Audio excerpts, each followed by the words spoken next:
Nah, Allah menyatakan fajar itu penting. Jangan tinggal. Bahkan saking pentingnya, ada di antara hamba-hamba Allah yang menyiapkan waktu fajar itu bangun dari sebelumnya sampai warming up dulu. Pemanasan supaya subuhnya itu, fajarnya itu bisa optimal. Bangun dari malam, Pak. Ada yang menjelang fajar itu membiasakan hatinya supaya khusyuk. Makanya kalau orang rajin istighfar sebelum fajar, subuhnya nggak pernah tinggal, jamaah, itu hal pertama yang Allah berikan, merubah keadaannya lebih baik dan hatinya bersih. Kalau antum ingin latihan jadi orang baik, atau anak pengen jadi baik, tuh konsistenkan subuh. Kayak ulama tuh nggak banyak ceramah, nggak banyak cakap, bilang subuh aja, konsisten. 40 hari, subuh terus, ya, sering begitu kan ya? Nah, itu saya bahas ilmunya sekarang. Jadi kalau kita menemukan ayat dalam Al-Quran, diawali dengan sumpah, ini menunjukkan pesan yang disampaikan di ayat itu tidak biasa, ada yang sangat penting, berbeda dengan pesan-pesan yang lainnya. Jelas sampai sini? Wal fajr. Ciri sumpah pertama, itu kalau ada di awal ayat. Ini secara umum ya. Dibuka dengan huruf waw. Ujung kalimatnya, itu harakatnya kasrah. Ya? Misal, waw ketemu satu kalimat, ujungnya kasrah. Wal fajri, wal laili, wasyamsi, wadduha. Jadi setelah waw ada kalimat ujungnya kasrah. Nah itu diartikan wawnya sumpah. Qasam namanya, wawil qasam. Kalau sudah dibuka dengan seperti ini, artinya informasi yang disampaikan setelah huruf waw itu penting, tidak biasa. Wal fajr, aku bersumpah demi waktu fajar. Ada beberapa pendapat dari kalangan ulama tentang fajar yang dimaksudkan di ayat ini. Jadi di sini Allah bersumpah dengan 5 hal. Ada 5 sumpah. Aqsamun khamsah, kata para ulama, terdapat 5 sumpah di dalamnya. 1, wal fajar, demi waktu fajar. 2, walayalin ashr, dan 10 malam yang istimewa. 3, wasyaf'i, demi waktu genap. Kemudian 4, wal watr. 5, wal laili idza yasar. Ada 5 di sini disebutkan, menunjukkan ada 5 yang istimewa. Saking istimewanya dibuka oleh Allah Subhanahu wa taala dengan 1 fajar. Secara cepat saja. Para ulama setidaknya menyebutkan secara umum ada 2 pemaknaan di kata fajar di sini. Yang pertama yang dimaksudkan setiap waktu fajar. Itu penting. Setiap waktu fajar, dalam setiap hari. Jadi ada satu yang istimewa, waktunya di waktu fajar, dari sekian perubahan waktu yang kita alami dalam sehari. Kan dari fajar nanti muncul ke pagi, pagi ke siang, siang ke sore, sore ke maghrib, maghrib ke malam kan. Nah dari perputaran waktu itu, di antara sekian banyak waktu, fajar itu istimewa. Karena itu Allah panggil kita untuk bisa menunaikan salat di waktu fajar. Ya, hakikatnya bukan hanya salatnya. Ada waktu-waktu yang hanya dalam fajar itu yang nggak ditemukan keistimewaannya di waktu yang lain. Contoh, kita ambil ke ibadah ritual dulu. Salat di waktu fajar ini, itu 2 rakaat sunnahnya saja. Sunnahnya, belum masuk ke fardunya. Itu nilainya disebutkan oleh Rasulullah SAW lebih baik daripada dunia dan seisinya. Raka'atul fajri khairum minad dunya wa ma fiha. Kalau Anda mampu menunaikan 2 rakaat fajar, itu yang dimaksud sunnahnya. 2 rakaat, tapi disebutkan kalimat fajarnya. Bukan zuhur, bukan asar, bukan maghrib, bukan isya. Dan dilakukannya sebelum salat fardunya untuk menunjukkan betapa pentingnya itu. Karena kalau orang tahu itu penting, pasti persiapan datang sebelumnya. Ya, Anda tahu di sini akan pengajian kan? Subuh kan? Subuhnya misalnya jam 4.35. Anda menjadikan pengajian itu sebagai hal yang prioritas. Kalau waktunya 4.35, datangnya jam berapa? Ada yang nginap, ada yang itikaf. Karena menjadikan itu penting. Kalau tak penting mungkin diabaikan. Nah Allah menyatakan fajar itu penting. Jangan tinggal. Bahkan saking pentingnya, ada di antara hamba-hamba Allah yang menyiapkan waktu fajar itu bangun dari sebelumnya sampai warming up dulu. Pemanasan supaya subuhnya itu, fajarnya itu bisa optimal. Bangun dari malam, Pak. Ada yang menjelang fajar itu membiasakan hatinya supaya khusyuk. Sehingga saat sholat di waktu fajar sudah terkoneksi kepada Allah dengan baik. Cara menyiapkannya dengan istighfar. Waktu singkat menjelang fajar itu disebut sahar namanya. Jamaknya disebut ashar. Ada orang-orang yang kalau sudah tiba waktu ini, dia banyak istighfar, istighfar, istighfar, istighfar. Supaya hatinya lapang saat fajar tiba, terkoneksi sempurna kepada Allah. Sempurna. Nyambung. Itu ada di Quran surah ke-51 ayat 18. Wabil asharihum yastaghfirun. Ya. Kalau ingin dikuatkan kesabaran, ingin diberikan rizki, sehingga bisa sering infak, ya. Ingin diberikan kemampuan menjalankan segala sesuatu dengan benar, menatap dengan benar, mendengar dengan benar, berjalan secara benar. Itu diantara amalannya, rajin istighfar di waktu sahar menjelang fajar. Dah, ini ijazahnya langsung dari Al-Quran. Surah ketiga Ali Imran di ayat ke-17. As-sabirina Sadiqina wal qanitina wal munfiqina wal mustaghfirina bil ashar. Ya. Quran surah ketiga Ali Imran ayat 17. Paling kiri sebelah atas tuh. Itu di situ istighfar di waktu sahar itu disamakan dengan 4 amalan tadi. Sabar, khusyuk dalam ibadah, bisa rajin infak, dan benar dalam menjalankan aktivitas. Itu di antara latihannya rajin istighfar menjelang fajar. Makanya kalau sudah istighfar, terbuka hatinya, terkoneksi dengan Allah, itu ibadahnya akan lebih enak dibandingkan dengan yang jarang istighfar. Gitu. Ada sifat qanitin di situ. As-sabirina wal qanitina. Sedangkan kita diminta sholat itu dengan sifat kunut. Orangnya disebut qanit, jamaknya qanitin. Ada di mana ayatnya? Al-Baqarah ayat 238. Hafizu 'alas salawati was salatil wusta wa qumu lillahi qanitin. Kalau mau salat, mau enak salatnya, jangan sekedar salat. Memang betul sudah selesai, ya, menuntaskan kewajiban, beban kewajibannya hilang, tapi kenikmatannya dapat nggak?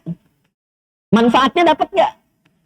Kalau ingin menikmati salat, ingin dapat manfaatnya, dapat ketenangan, terkoneksi dengan Allah, doanya cepat dijawab, maka khusyuklah dalam salat.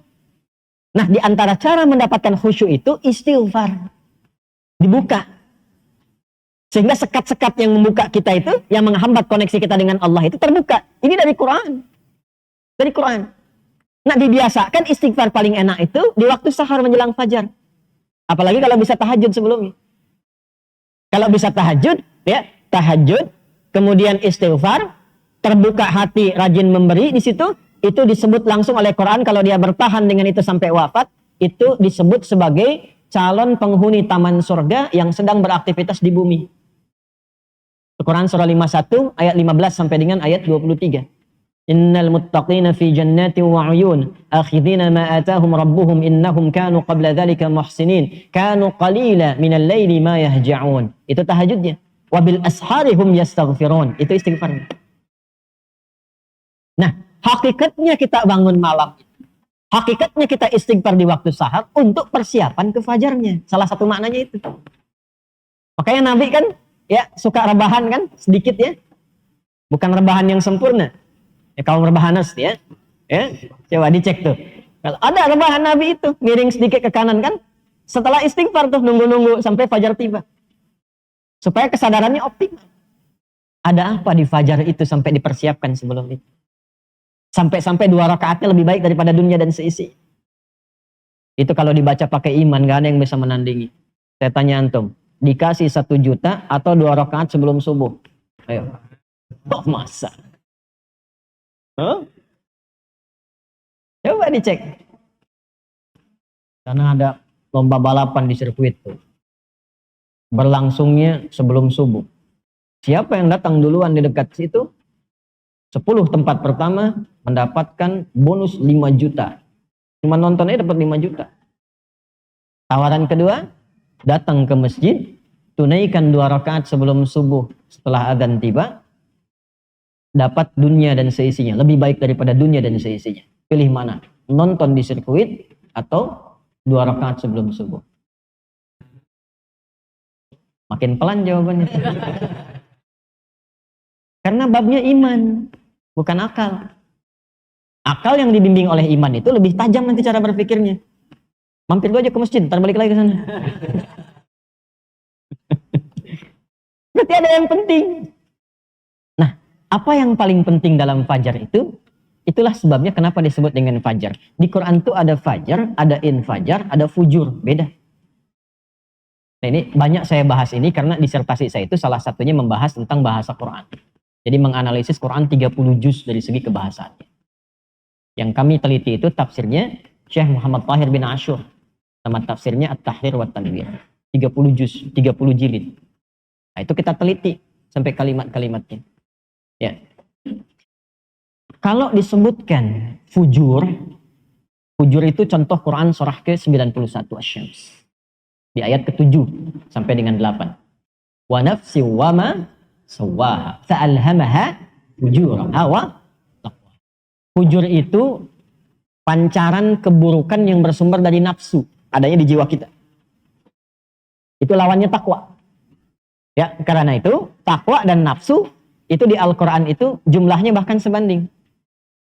Ya, takwa yang terkait dengan nafsu, takwa itu disebutkan 240 kali. Yang terkait dengan nafsu 115 kali. Nafsunya 115 kali. Yang membisikkan takwa itu malaikat. Malaikat disebutkan 88 kali. Yang membisikkan nafsu dengan was-was itu syaitan. Syaitan disebutkan 88 kali. Nah, bisikan setan lewat nafsu itu yang ditebarkan, memberikan perintah-perintah ya, lewat nafsu kepada bagian tubuh kita itu rambatannya, bisikannya disebut dengan fujur namanya. Pernah nggak merasakan ada perintah dalam jiwa itu berbuat yang buruk? Pasti yang pernah hidup itu pasti merasa itu. Nggak ada orang nggak hidup yang tidak merasakan godaan keburukan dalam dirinya. Karena setan itu menungganginya ada. Allahu Akbar, Allahu Akbar. Cepat, sudah azan. Itu malaikat. Dan nggak usah dijawab. Iya, sebentar. Itu malaikat. Itu kita nggak minta pun itu ada pasti. Ada. Kita nggak minta ada. Karena ada bagian yang bertugas itu. Tapi setelah azan, La ilaha illallah.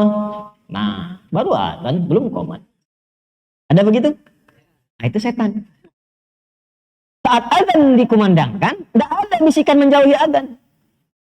Kecuali yang kesetanan. Yang nggak senang azan itu setan.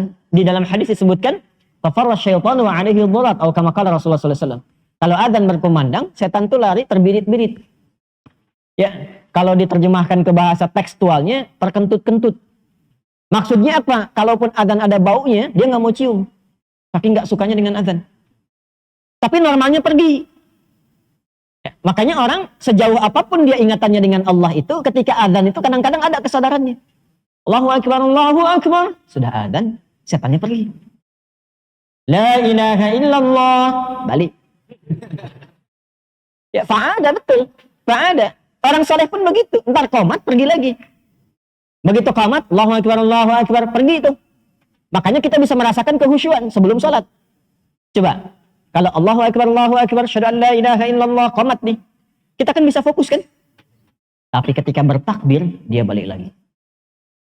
Ketika antum bertakbir, Allahu Akbar, fayaqulu syaitanu udhkur kada. Maka setan mulai berdinas. Dia berkata ke pikiran kita itu, ingat ini ya, ingat itu ya. Maka ada orang mampu banyak mengingat yang tidak ingin dia ingat. Puncaknya apa kata Nabi? Hatta la yash'ural musalli kam raka'atan yusalli. Sampai ada orang sholat, lupa berapa rakaat sedang menunaikan sholat. Makanya penting berjamaah itu supaya saling mengingatkan. Imam lupa, makmum yang ingatkan. Makmum lupa, tahu gerakan imam. Dia cepat teringatkan. Nah itu dorongan-dorongan keburukan yang muncul dari nafsu itu fujur namanya. Ya, asalnya nafas. Fujur memerintahkan ke mata melotot, dia melotot. Ke mulut berkata kasar, keluar kata-kata kasar. Kalau masih dorongan was-was disebutnya fujur. Kalau keluar dari perilaku disebut su namanya. Su. Karena sumbernya dari nafas ketemu su, maka disebut nafsu. Itu ada di Quran surah 12 Yusuf ayat 53. Wa ma ubarri'u nafsi innan nafsa la'ammaratum bis-su' illa ma rahima rabbi. Itu fujur. Sebaliknya, pancaran dari jiwa takwa, di takwa itu ada iman. Iman tempatnya di sini. At-taqwa hauna. Ya, dalam jiwa. Karena itu di Quran, takwa dengan iman itu selalu beriringan. Ya, kalau sudah iman ketemu takwa, pasti ada amal soleh. Kadang-kadang iman dulu, amal soleh baru takwa. Kadang takwa dulu, iman baru amal soleh. Contoh, iman, amal soleh, takwa. Ada di mana? Al-Baqarah ayat 183, ayat puasa. Ya ayyuhalladzina amanu. Amal solehnya, kutiba alaikumus siyam. Kama kutiba alal ladzina min qablikum la'allakum. Takwa dulu, iman, amal soleh. Ada di mana? Al-Baqarah ayat 2 dan 3. Dzalikal kitabu la raiba fihi hudan lil muttaqin. Siapa muttaqin di situ? Alladzina yu'minuna bil ghaibi wa yuqimunas. Makanya iman selalu ketemu takwa. Diingatkan tiap pekan oleh Nabi, jaga iman, jaga takwa. Jaga iman, jaga takwa. Ali Imran ayat 102. Ya ayyuhalladzina amanu ittaqullaha haqqa. Kenapa? Karena di jiwa takwa itu ada iman. Itu kan tugas kita yang kita jaga sampai wafat. Wala tamutunna illa wa antum muslimun. Jaga, jangan sampai meninggal itu imannya hilang. Nanti ada kata Nabi kondisi, saking banyaknya maksiat, pagi-pagi beriman, sorenya ada yang kufur. Jedanya singkat, paginya beriman, sorenya kufur. Yusbihu mu'mina wa yumsi kafira. Mesti hati-hati. Nah, dorongan dari iman itu yang memberikan kepada kita perintah untuk berbuat baik dalam kehidupan. Mata diminta melihat yang baik, telinga mendengar yang baik, mulut berkata yang baik. Itu ada nanti ayat di Quran. Makanya ngajinya yang total. Misal mata nih, Quran surah 24, surah Cahaya An-Nur. Ayat 30 untuk laki-laki, ayat 31 untuk perempuan. Kalau imannya dilatih dengan kuat, nanti iman itu punya transmisi gelombang. Masuk lewat fisik, kita dibimbing fisik untuk melihat. Masuk ke mata melihat. Qul lil mu'minina. Sampaikan, katakan Muhammad SAW kepada setiap insan beriman. Tuh, yang ada imannya.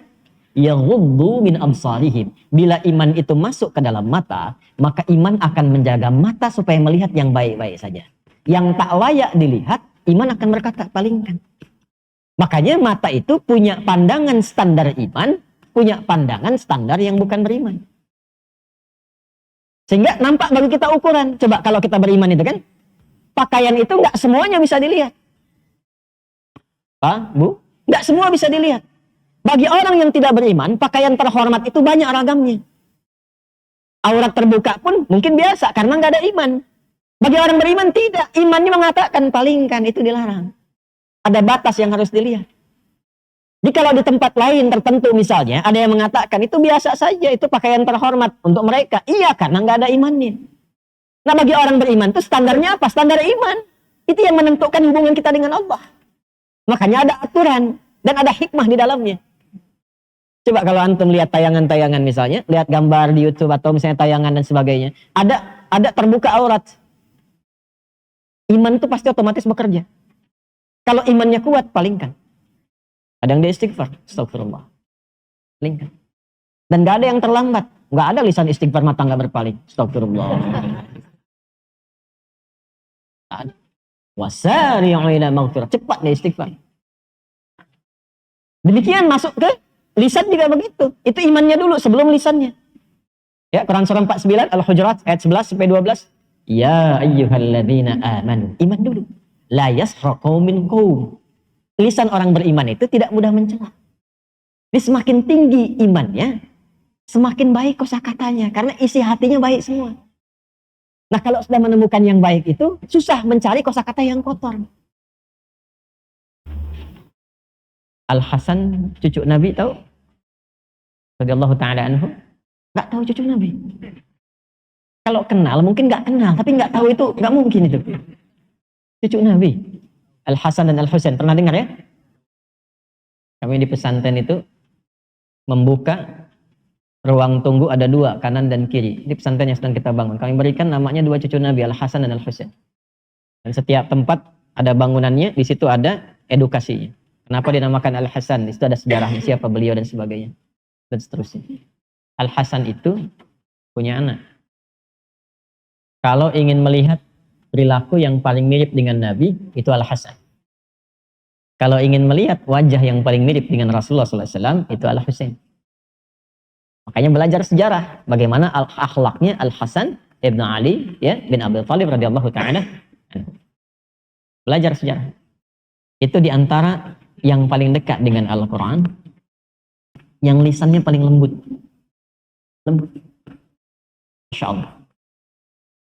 Jadi sedang jalan dengan anaknya di masa fitnah kubra. Itu ada orang caci maki. Dalam satu riwayat, atau kama waqa, Allahu a'lam bissawab, sedang jalan dicaci maki. Begitu dicaci maki, kan ada satu masa fitnah kubra itu, ada fitnah yang sangat besar. Sampai orang berani mencaci maki cucunya Nabi SAW. Dan itu terkenal orang soleh. Beliau diam. Anaknya berkata kepada ayahnya, abati lima lam tarud. Atau kama qala, ayah, kenapa enggak dijawab? Maksudnya enggak diklarifikasi. Bahwa enggak benar demikian. Apa jawabnya? Wala adri kaifa arud. Bapak tuh enggak tahu cara jawabnya bagaimana. Sebab nyari kata-kata yang untuk membalas itu enggak menemukan dalam hatinya.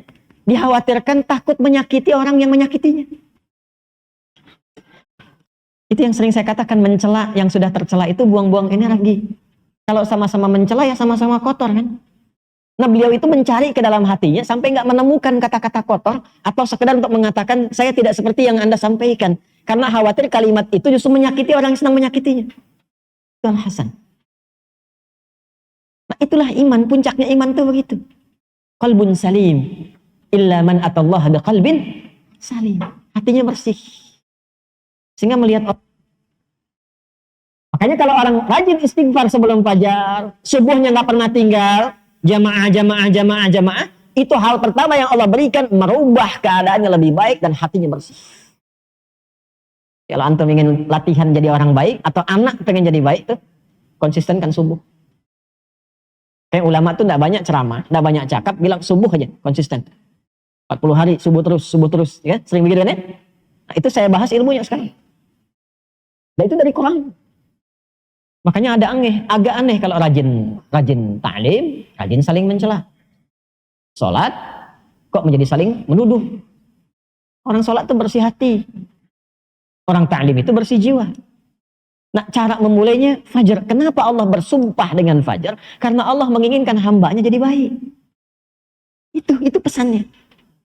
Nanti sifatnya beda dengan zuhur, beda dengan asar, beda dengan maghrib, lain dengan isya. Like and subscribe.